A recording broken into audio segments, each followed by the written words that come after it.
There is something strange about being human. Sometimes, you know exactly what you should do. You know you should go to sleep.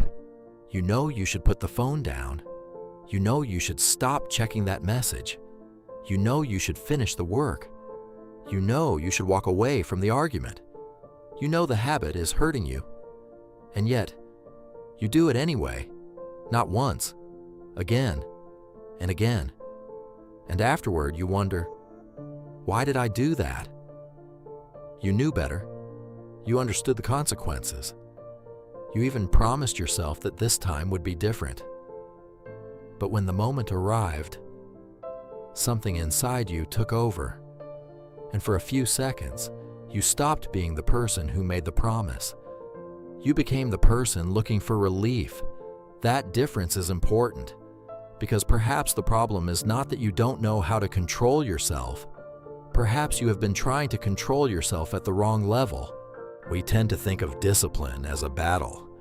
There is the part of you that wants to do what is right, and another part that wants comfort. So you are told to become stronger, wake up earlier, push harder, ignore your feelings, be more disciplined, have more willpower. And for a while, this can work. You can force yourself through discomfort. You can override an impulse. You can create a perfect schedule. You can promise yourself that you will never fall back into the old pattern. But eventually, something happens. You become tired. You become lonely. You become overwhelmed. You have a difficult day. Someone says something that hurts you. You feel uncertain about the future. And suddenly, the discipline disappears. The phone is back in your hand. The old habit returns. The message gets sent. The work gets avoided. The emotion gets acted upon. And then comes the guilt. I knew better. But knowing better and being able to act better are not always the same thing. Imagine a person standing in front of a closed door. On the other side is the life they say they want. Better habits, better relationships, more peace, more focus, more stability. They know the door is there. They know how to open it. But every time they reach for the handle, something inside them pulls them back. So they blame themselves. They call themselves lazy, weak, undisciplined, broken. But what if the door isn't locked? What if the person simply doesn't feel safe enough to walk through it? This is where emotional regulation becomes part of discipline, not as an excuse, not as permission to remain stuck, but as an explanation for why knowledge alone so often fails to change behavior. Think about what happens when you are calm. You have more space between an emotion and an action. Someone criticizes you. You hear it. You feel something. But you don't immediately react. You can think. You can choose. You can wait. Now, imagine the same situation when you are exhausted, overstimulated, anxious, or emotionally overwhelmed. The space becomes smaller. The reaction becomes faster. You don't think, what would be the wisest response? You simply respond. That is the difference. Discipline is not only the ability to force yourself to do something, it is also the ability to remain present long enough to choose. And choice requires space. There's a quiet moment that happens before almost every impulsive decision. It may last only a few seconds. Something happens. You feel discomfort. Your body reacts.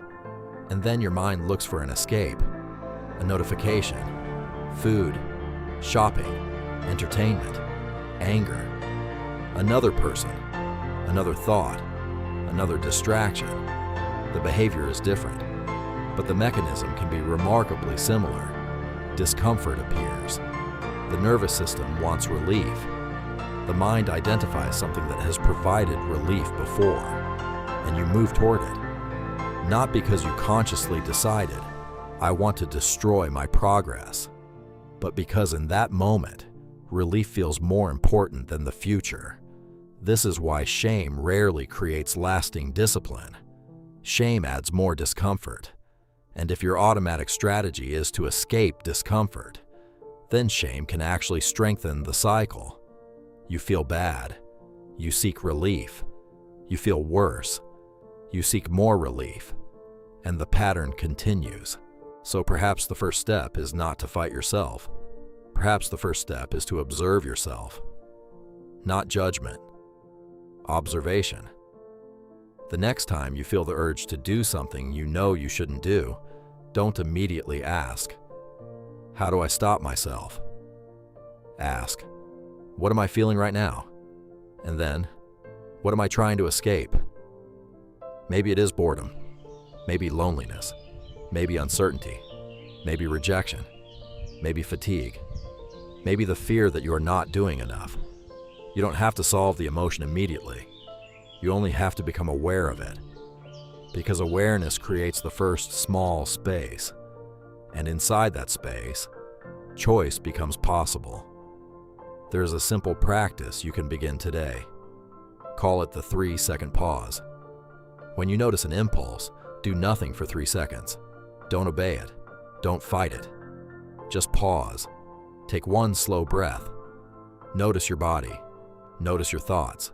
And ask, what happens if I don't act on this immediately? That's it. 3 seconds. The point isn't the 3 seconds. The point is that you are teaching yourself something new. I can experience an impulse without immediately becoming the impulse. This is also why your environment matters. We often talk about discipline as though it happens entirely inside the mind. But your environment is constantly training you. If your phone is beside your bed, you don't need much discipline to reach for it. If unhealthy food is always visible, you don't need much motivation to eat it. If your workspace is chaotic, your attention has to fight the environment before it can focus. So sometimes discipline is not about becoming stronger. It is about making the right action easier. Put the phone farther away. Prepare the environment before you need it. Remove unnecessary decisions. Create rituals. Make certain behaviors automatic. Because the goal is not to fight yourself every hour of every day. The goal is to build a life that requires less fighting. This is where discipline becomes something much more interesting. It stops being punishment and becomes architecture. You don't need to win every battle. You need to become better at noticing the battle before it begins. You need to notice the moment when discomfort appears, the moment when your hand reaches for the phone, the moment when anger begins rising, the moment when you start negotiating with yourself. That moment is where your freedom lives, not after the reaction, before it. There is a small space between stimulus and response. At first, you may barely notice it. Then you notice it for 1 second, then 3, then 10. And slowly, that space becomes part of who you are. So tonight, don't make a massive promise to yourself. Don't create a perfect schedule. Don't decide that tomorrow you will become a completely different person. Instead, choose one moment, one ordinary moment when you usually react automatically. And when it arrives, pause. Take one breath. Notice what is happening inside you and ask, what am I really looking for right now? Maybe the answer will surprise you.